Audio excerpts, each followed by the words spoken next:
తర్వాత మళ్ళీ వచ్చిన ఎమ్మెల్సీ ఎలక్షన్ ఈరోజు నిజంగా రసవత్తరంగా తయారైంది. ఎందుకంటే కాంగ్రెస్ ప్రభుత్వం ఏర్పడ్డ తర్వాత మొదటి ఎలక్షన్ ఇది. సో ఖచ్చితంగా ఇటు ప్రభుత్వానికి ఇటు గత ప్రభుత్వానికి రెండింటికి కూడా చాలా ప్రెస్టీజియస్ ఇష్యూ ఇది.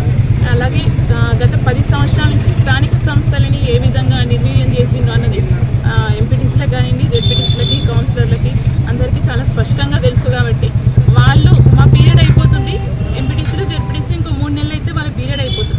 సో ఈ సమయంలో ఖచ్చితంగా మేము గత ప్రభుత్వానికి ఒక లెసన్ చూపించే విధంగా మొన్న పెద్దలు రేవంత్ రెడ్డి గారు కూడా కాంగ్రెస్ ప్రభుత్వం ఏర్పడ్డ తర్వాత ఖచ్చితంగా ఈసారి స్థానిక సంస్థల్ని బలోపేతం చేస్తాం, వాళ్ళ హక్కులు వాళ్ళకి కేటాయించాల్సిన ఫండ్స్ ఏవైతున్నాయో ఖచ్చితంగా వాళ్ళకి ఏర్పాటు చేస్తామని వాగ్దానం కూడా చేసిండ్రు.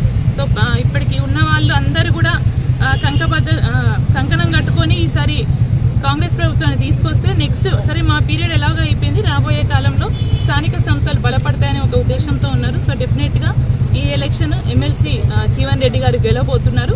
అది కూడా మంచి మెజార్టీ. ఎందుకంటే వాస్తవానికి గెలిచిన ఎంపీటీసీలు, జెడ్పీటీసీలు, కౌన్సిలర్లతో సహా అందరూ కూడా టీఆర్ఎస్కి సంబంధించిన వ్యక్తులే ఉన్నప్పటికీ ఇప్పుడు ప్రభుత్వం 100 రోజులలో అమలు చేసిన పథకాలు కానివ్వండి, వాళ్ళు నడిపించే తీరు అంటే ఇటు వాళ్ళకి చెందాల్సిన సంక్షేమ పథకాలతో పాటు అభివృద్ధి కార్యక్రమాలు కూడా బ్యాలెన్స్డ్గా తీసుకెళ్తున్న ప్రభుత్వానిపైన నమ్మకంతో ఖచ్చితంగా జీవన్ రెడ్డి గారిని గెలిపించబోతుంది ఈ ప్రభుత్వాన్ని తెలియజేస్తుంది.